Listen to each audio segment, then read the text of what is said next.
جدير مديحي عالم العصر قائد وبدر ظلام الجهل للجهل طارد أرى مركبي نحوك طرف البلاغة الذي شأوه في درك وصفك جائد قدي مركبا حتما فيوضات ربنا إذا جف عقلي أو Il dit وفي لواقع الأنوار القدسية وفي et dans le livre qui s'appelle لواقع الأنوار القدسية de l'imam Ash-Sha'rani radiyallahu anhu. C'est l'imam Ash-Sha'rani qui l'a rédigé. Ce grand imam là, dont on a beaucoup rapporté ses propos depuis le début du livre, parce que surtout depuis le début de ce chapitre, parce que c'est un grand imam incontournable.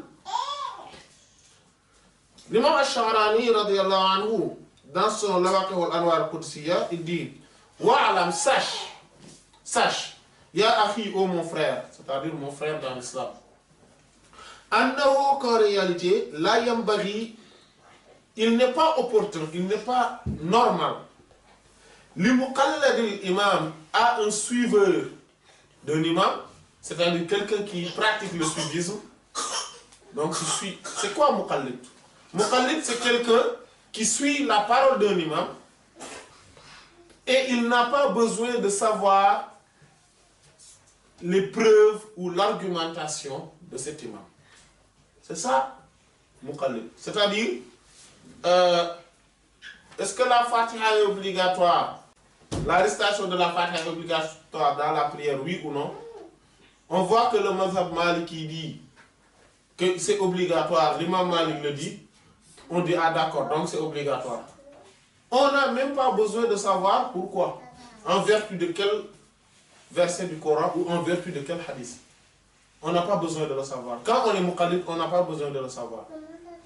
Mais ça, c'est pour ceux qui ne sont pas versés dans la science. Parce que voyez-vous, comme Al-Hafiz ibn Abd al-Barr rahimahullah a dit, il a dit que أجمعت العلماء على أن المقلد ليس بعالم.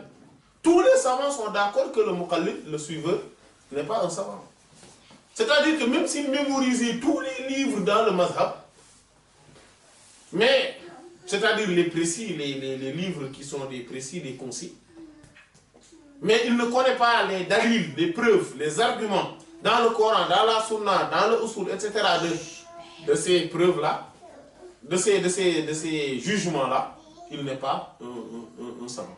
C'est-à-dire que quelqu'un qui a appris Al-Akhdari, Al-Ashmawi, Ibn Ashir, Risala, Muqaddimat al-Izziya, Mukhtasar Khalil, Misbah al-Salik, il a appris tout ceci, par exemple. Il les a mémorisés. À chaque fois qu'on lui dit quel est le jugement de telle chose, il répond, mais il ne connaît pas, mais en vertu de quel verset, en vertu de quel hadith. Il ne le connaît pas, celui-là n'est pas savant. C'est comme une cassette. C'est comme une cassette. Vous savez, les cassettes là, les CD, ils ne sont pas des savants. Le disque dur. Le disque dur, ce n'est pas un savant. Parce qu'il ne fait que restituer ce qui est enregistré. Hein? Mais il n'a pas la capacité de savoir pourquoi ça. Etc. Donc, mais ce n'est pas, c'est-à-dire qu'on ne critique pas le fait d'être muqallid. Mais c'est pour ceux qui ne sont pas versés dans la science, c'est-à-dire que ceux qui ne se lèvent pas pour dire que moi je veux devenir savant. C'est pour eux. Et quand il dit donc, mais il n'incombe pas, il n'est pas normal pour un muqallid, c'est-à-dire de celui qui est un suiveur donc d'un imam, an yusamma qu'il nomme fi jama'at al-imam dans le groupe de notre imam, al-akhar un autre, khusuman, donc c'est mime, khusuman, des rivaux. C'est-à-dire que quoi? Il dit kaqawlihi, comme sa parole, en disant in qala, s'il dit al-khasmu, notre rival,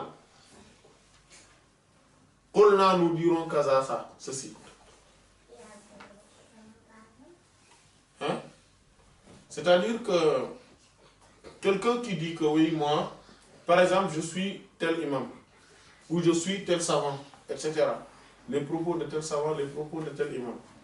Et en disant que, et si maintenant notre rival dit telle chose, nous allons le répondre telle chose, ou notre opposant. On n'est pas en politique, hein, Bal. On n'est pas en politique. Oui, oui. En politique, on peut se permettre certaines expressions. Des rivaux, des opposants, des adversaires. Tout ça, cela ne se dit pas entre musulmans. Cela ne se dit pas. Ils ne sont ni des rivaux. Les savants ne sont ni des rivaux, ni des adversaires, ni des opposants. Non. Ils sont tous dans le même groupe et ils œuvrent pour la même raison. L'essor de l'islam pour que la parole d'Allah soit élevée, subhanahu wa ta'ala, et pour que l'enseignement du prophète sallallahu alayhi wa sallam soit reçu de manière convenable et de la plus parfaite manière possible. Ils œuvrent pour ça. Voilà. Il peut y avoir des divergences maintenant, et ça, ces divergences-là ont plusieurs causes. Et on va venir, Inch'Allah, le moment venu, on va essayer de parler des causes même des divergences des savants. Parce que parfois, c'est parce que c'est la compréhension du texte. Parfois, c'est parce que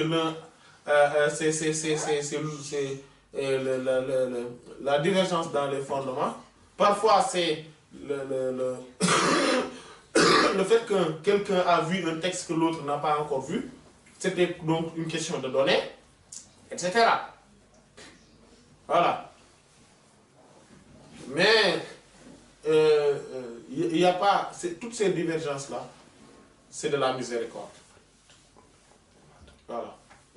Donc, il n'est pas normal qu'on puisse parler entre mazhab ou entre des voies de tariqa basées dans la sunna, entre des savants tout simplement, et parler de rivalité, d'opposition, d'adversité, etc. Non.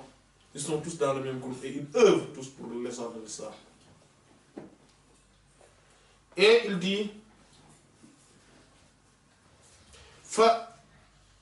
parce qu'en réalité, husn al-adab, la bonne manière, les bonnes convenances, fil lafz, dans les termes, donc dans les termes qu'on utilise, min akhlaqil ulama fait partie des vertus al-ulama, des savants, al-amilina, qui œuvrent, donc qui mettent en œuvre leur science. C'est ce dont l'imam فيضربك نورا أحاطكم ويسقيك أنوارا وعمت أماجد وأسراره تسري كليث لفرهد على روحك لأصفى وظلت مكائد.